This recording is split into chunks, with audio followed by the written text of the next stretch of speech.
Greetings all, this is Hairy Nick back again to read some of your X-Wing lists. I have Justin here with me. Hello! How you doing, dude? Yeah, doing alright. Excellent. We haven't done one of these together for about a month now. Really? It's been that long? Yeah, and we just ticked over 1,000 subs, so since the last time we recorded one of these together, we have had so many new subs.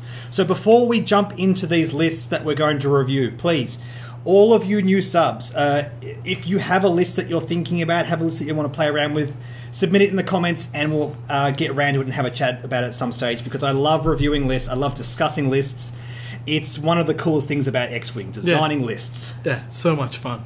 It is. Getting big into it recently. Yeah, exactly. Well, you've just started like properly playing, designing stuff around your favourite ships, and it's so interesting how even the most minor of changes can change the way things fly. It's amazing. Something that you have not flown with yet, which I have noticed, is the Lambda Shuttle.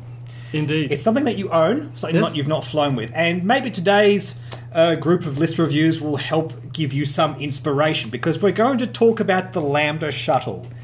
We haven't done an Imperial list review in a very long time, so I thought, hey, it's well time we did this. And I wanted to have a chat about shuttles. We'll do another video on the Upsilon class shuttle, but for today we're going to talk about the Lambda Shuttle. The Lambda came out, I want to say around wave 3-4. I'm sure someone will correct me on that. Yep. But basically, it had a lot of good support utility back in the day. One of its pilots could remove stress from a friendly ship at range 1, for example. And it had a 3-point title that allowed it to take a target lock from anywhere on the field. Unfortunately, those elements just are not efficient enough to really push the ship into the meta these days. But the one thing that it has going for it is it can be a carrier for Emperor Palpatine. Yeah. And that's really powerful. It's the cheapest platform that Palp can go on.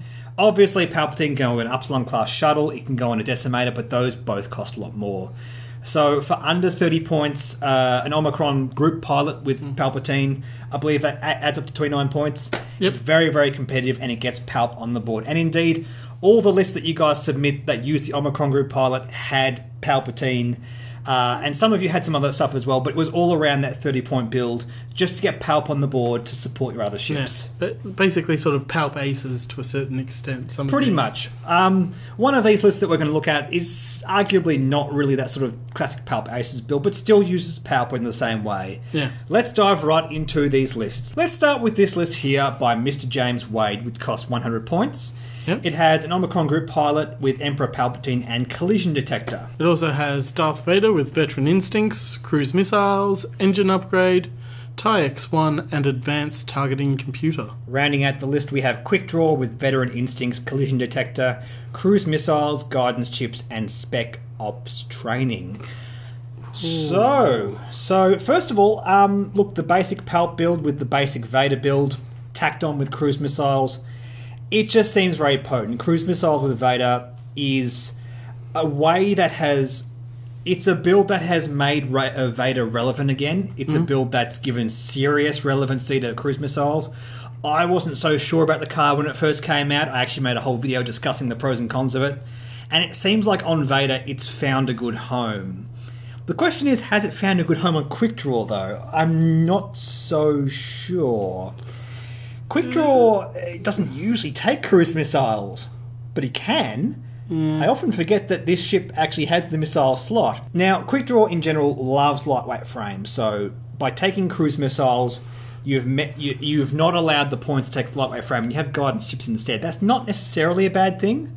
It makes it a more aggro build. Yeah. What do you think of that? You've flown Quick Draw. Yeah, I'm just reading guidance chips now, and that may help if... all of a sudden going more aggro. I don't know if I play aggro, actually. No, it's really more my thing with my scum ships. Yeah. I mean, Imperials can go aggro. That's one of their key sort of archetypes. Yeah. But guidance chips is good. You get a hit. You can't do a crit because despite the fact that spec ops trainings gives you another dice on your attack, the primary weapons value is still just 2. Nothing can change that. So guidance chips gives you a hit. I mean... If you can't take lightweight frame, at least you have value from the modification slot. Yeah.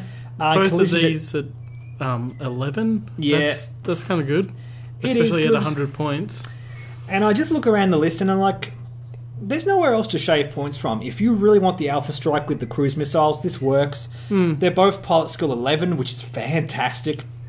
Usually with Palp Aces, you want some kind of initiative bid. But if your ace is at pilot skill 11, you don't care. Yeah. Nobody's going to be flying after you, and if they did, they're going to do something similar anyway. They even might be 100 points. And then you can roll for initiative anyway. I just look at the quick draw build and think, is it worth just dropping off cruise missiles, going lightweight frame instead? I don't know. I think it's fine either way, personally. Yeah, no, I kind of like this. Very aggro. Yeah, very aggro. If this is the way you like to fly. But in case someone else is looking at this and you want to know where the design space is here, drop off cruise missiles, look at lightweight frame, even look at electronic baffle instead of collision detector, which means instead of a stress token, you can take 1 point of damage. If you do that, you can manually activate quick draw's ability. I know a lot of people think that's very gimmicky. I quite like that. I like having the control over that ability. And again, that really boils down to how you want to fly. So James, if you're watching, if you really love the cruise missiles, if you think you can get it working consistently with quick draw, this is going to work really well for you. Next up we have Palp's Revenge by Dalen Cranston. Also guys, I've made a point of including the comments here next to the list because I noticed a few times I've reviewed these lists and I sort of disregarded the original comments because I didn't have it there in front of me. So I will just put this on here. Hey Nick, I enjoy the videos. I really enjoy watching them. Thanks dude. And I like to watch X-Wing related channels. Take off like Sling Paint. Oh yeah, Sling Paint. They're awesome as well. Anywho, I thought I'd submit a list for the hype train. Awesome. So Omicron group pilot with fire control systems and Palp this time. Quick draw with veteran instincts, fire control system, sensor cluster, lightweight frame, and special ops training. And Suntafel with his standard build, push the limits, auto thrusters, royal guard tie, and stealth device. So right off the bat, yeah, Palp with Suntafel with that build is really straightforward. I really like that. And quick draw, yep, that build is really efficient. The one thing I don't like about this list is the fact that you have no initiative bid. Well, that and the VI. No, the VI and quick draw is a bit awkward as well. Yeah. I mean, it really comes down to how you want to fly it, but I think I'd take crack shot instead. Yeah.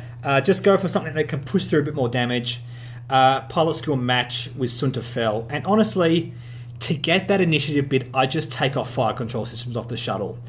I think in general, the shuttle doesn't want to fight, if that makes any sense. It's sort of there to just hold Emperor Palpatine and...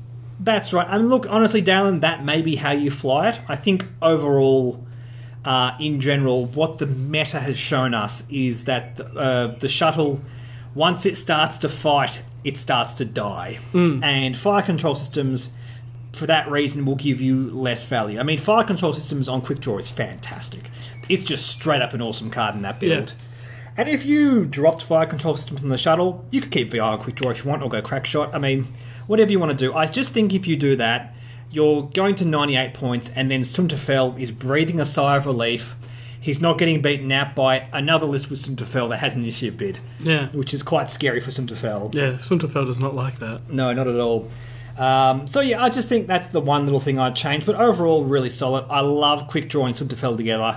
I think it makes a lot of sense. Suntafel can play the long game. Quick draw can be super aggro, so you could fly them single file, quick draw into the battle, Suntafel behind him. I think that's going to be a lot of fun. Yeah. It's something you should try as well, Shuttle. Actually, I'm really considering that. Yeah, absolutely. Okay, we have one more list to look at. This one's from Ines. The comment reads, I never fly Imperial. Never, ever. 90% scum, 9.99% rebel. There's a 0.01% margin of error, but that's okay. I got horribly bored in creating the Imperial monstrosity / disaster that actually managed to go 4-0, admittedly in a casual tournament. Yeah, fair enough. As an admittedly crazy person with a penchant for flying Hawks, now Hawks are great, man, don't worry about that, and Tigresses dial alongside a barrel roll is a gold mine. Once I managed to close on the target, most ships wouldn't survive more than 1 or 2 rounds with constant fire. And that is the beauty of Auto Blaster. Just recently, it has become such a powerful card. I think what really piqued my interest with Auto Blaster is late last year, there was a list going around with 2 Ghosts and a Y-Wing, all with Auto Blaster. Just the raw amount of health and firepower of that list is disgusting. Yeah, that's not fun. So, look, if you can make the Auto Blaster list work for you, good job. And we got Omicron Group Pilot with fire control systems and Palp. Yeah, makes perfect sense. Just the one thing I don't like about what you've got here is the Onyx Squadron Escort. I mean, honestly, if you watched my review video of Tigress, I think the Onyx Squadron Escort is just a waste of points. Yeah. He costs 2 more points than the base level pilot. And going from pilot skill 2 to 5 is just not significant enough, especially with no APT. Well, not only that, like, having them all at pilot skill 2, including the Omicron group pilot. Yeah, that could give you some value. Yeah. It could. Look, pilot skill 5 is good to have across the board, but without the APT, I just don't think it's worth the point sink. I think you're better off just dropping it down to the base level pilot. Go to pilot skill 2. You save 6 points across the board.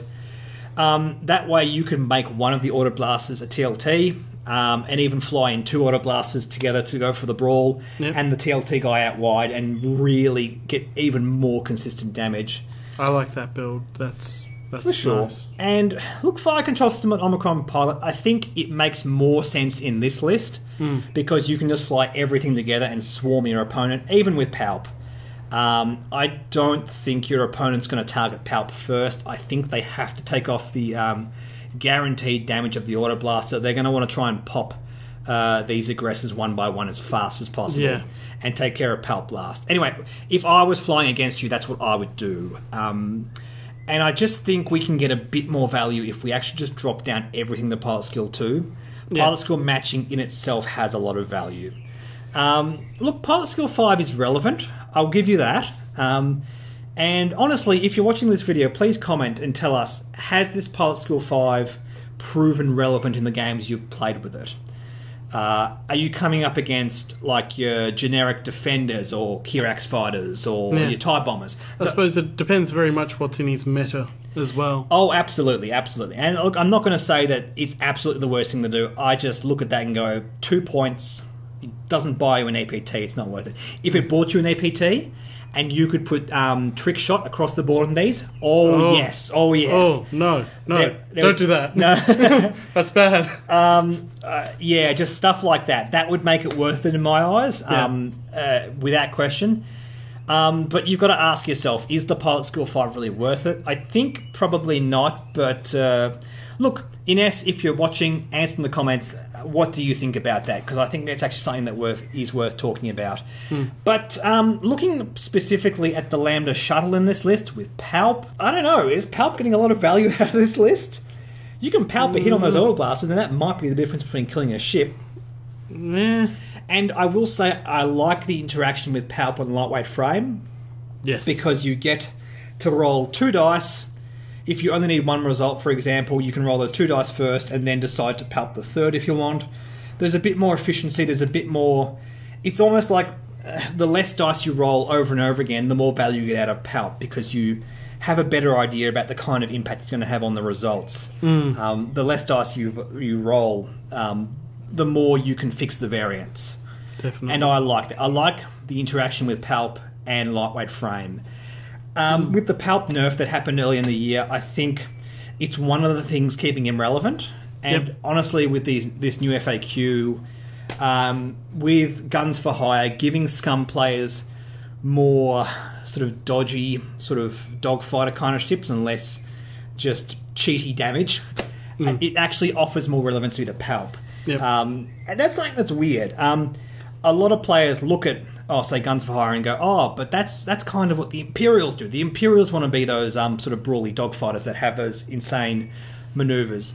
But giving scum players more options actually opens up their choices, which in turn opens up the choices for Imperial and Rebel players. And that's why I look at Palp with these builds and think, you know what, these are actually really worth experimenting with right now. With the implications of Guns for Hire and the FAQ, it just makes a lot of sense. Yeah. It makes a lot of sense. And I think it's something that you should experiment a lot with as well, Justin. Yeah, I think maybe the next battle we do, I might try the... Rock out Palp. Yeah.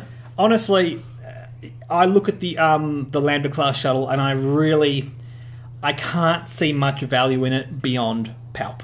No. That's just where it's at right now. I think, and this is just a pie-in-the-sky hope for me, we could look at a fix for the Lambda class shuttle. Now, you're a fan of Rebels, aren't you, Justin? Yes. You know how Mr. Hondo Anaka steals a cargo shuttle? What if they gave us Hondo Shuttle with the Hondo pirate symbol on the side, and it gave us a cargo variant for the Lambda shuttle, which worked as a title? It takes off crew and puts on cargo instead. Okay. and then you bring cargo into the standard 100-point version of the game. That could be different. That could be pretty crazy. It could give more relevancy to the Lambda class shuttle, and potentially even give Scum a platform for Jabba the Hutt as well. Oh, You put the Lambda class shuttle onto the Scum faction, then Jabba is arguably playable. You give cargo options onto the Lambda class shuttle, and then you give Imperials other options as well. Indeed. And I think that's something that could really be some interesting design space for the Lambda class shuttle. Yeah. And I always love ending these videos with a bit of a pie in the sky hope kind of thing. Maybe one day FFG will listen to me and we get the Gauntlet Fighter, we get Hondo Shuttle, we get all the cool things that Nick wants. But for the time being, there are options for the Lambda class shuttle, and there are definitely some cool things. And thank you so much, guys, for submitting those lists. These are seriously cool. Next video, I think we're going to have a look at some Upsilon class shuttles, because they're definitely worth looking at. They're arguably a bit more interesting because they have more design choices. You can go with Palp on the Upsilon class shuttle. You can go for a Hux build. You can go for a Kylo Ren build. You can go for like a targeting synchronizer build. There's lots more stuff that ship can be doing. And that and the fact that it also has the coordinate action. Yeah, the coordinate action is really cool. So we'll look at that in the next video. For the time being, thanks for watching. Like, subscribe, like our Facebook page, and we'll catch you later. Bye.